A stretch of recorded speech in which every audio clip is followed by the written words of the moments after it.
Hello, friends. This is Dave Hurwitz, executive editor at ClassicsToday.com, here with random reviews from the Overflow room, and we are finally wrapping up Tchaikovsky, the endless series of Tchaikovsky videos as we are refiling in reverse alphabetical order, and we're on number 13 in these videos, and it's the last one.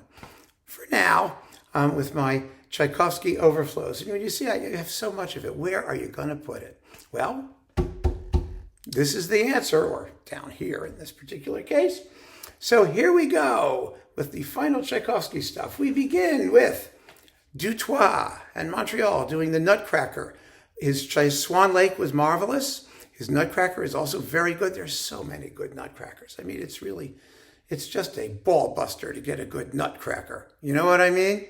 And this also has Aurora's Wedding as a not insubstantial coupling. Aurora's Wedding is, the Sleeping Beauty parts that Diaghilev made a separate ballet out of. So yeah, it's absolutely terrific. First rate. Next. Oh, wow. This is a delight.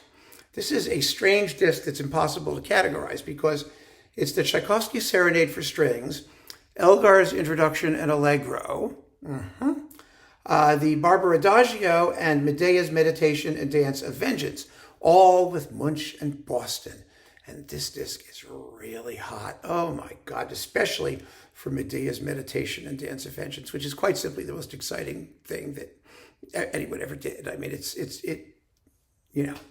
it'll have you panting by the time it's over. And it's one of those discs I have a few copies of.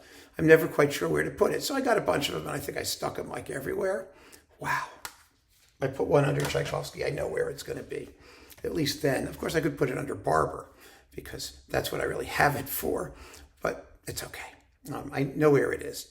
Tchaikovsky, Symphony 5. Most of these things, I'm looking at them, they're all going to be symphonies, because I had in my Overflow symphony area room sort of a lot of Tchaikovsky symphony things put together. So this is sort of the end of the Tchaikovsky symphony things. So we've got Symphony number 5 and Francesca with Muti and Philly, as opposed to his Philharmonia recordings of the same music. And it's very good, and I just have it because it's very good, and it's very, very good. I can't get rid of it. Tchaik 4 with Romeo and Juliet. Now, this is a live Tchaik 4 with Baron Boyman Chicago, and it's incredibly good. And I was shocked because so much of what Baron Boyman did in Chicago was just a snooze fest. But this is not. This is terrific. And, maybe because the finale is marked here as 3 minutes and 7 seconds. Well, I mean, obviously it's a typo. Otherwise, it would go da da da da da da da da da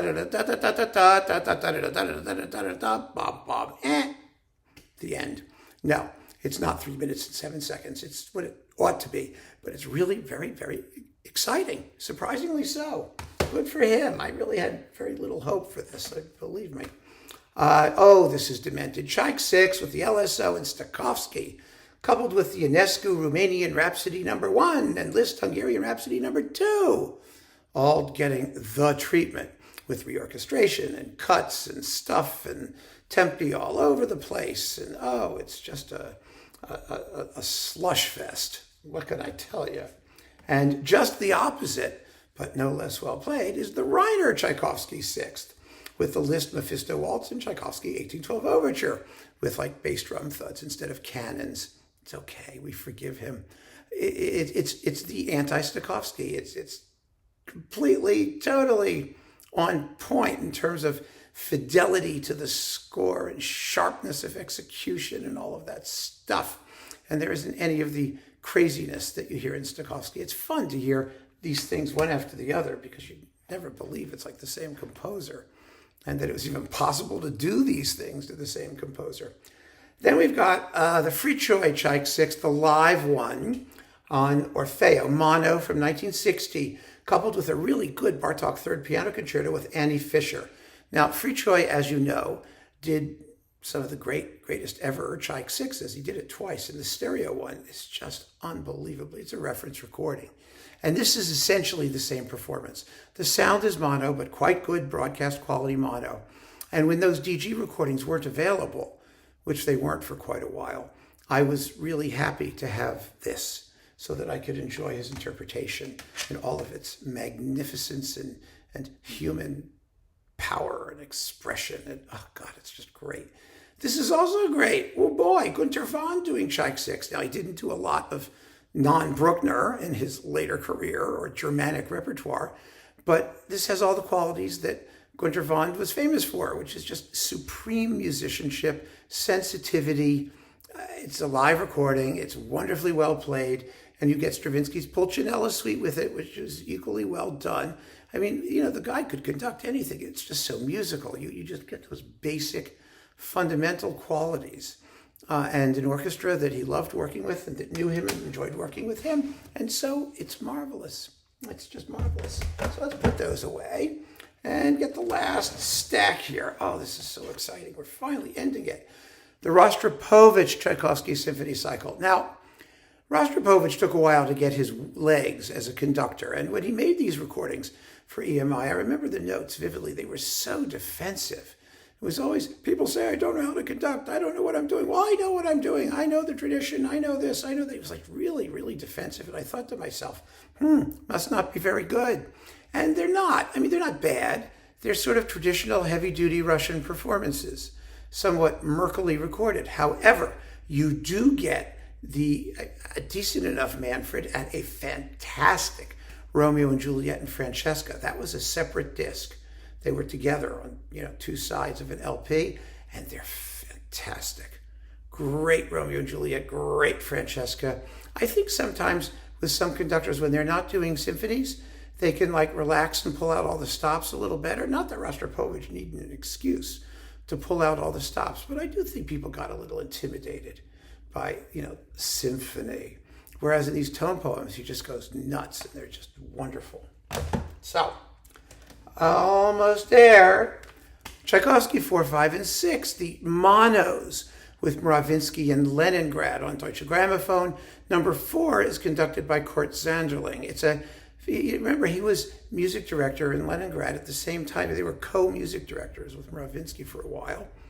It's a fairly heavy-duty number 4, kind of thick and Germanic, but 5 and 6 are Mravinsky's 5 and 6, and very good mono sound.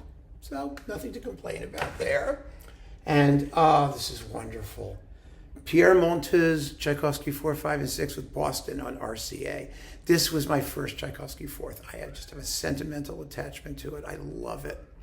I just love it. And the rest of these performances, they're just effortlessly passionate, elegant, flowing. They're wonderful. They're absolutely wonderful. And the Boston Symphony is in top form, and the living stereo is just marvelous. And thank God he lived long enough to do this stuff in stereo. It's some of Monteux' greatest work. It really is. And last but not least, the complete Tchaikovsky cycle with Leonard Slatkin in St. Louis. Here it all is. We've got, and these, by the way, are just as good for the tone poems as for the symphony. It's a very solid series because Slatkin always does terrific Russian music. We've got number 1 with Francesca, very good Francesca. Number 2 with Romeo and Juliet, the 1812 Overture, which are just fine. Oh, and the Overture has the Carillon of Culver Military Academy and / Culver Girls Academy. It's like one school with 2 names. I'm in Culver, Indiana, and boy, do they go for it. It's wonderful. Tchaik 3 with the Capriccio Italiana, gorgeous Tchaik 3, beautifully warm and fuzzy. I love it. Tchaik 4 with Fatum and Voyevoda.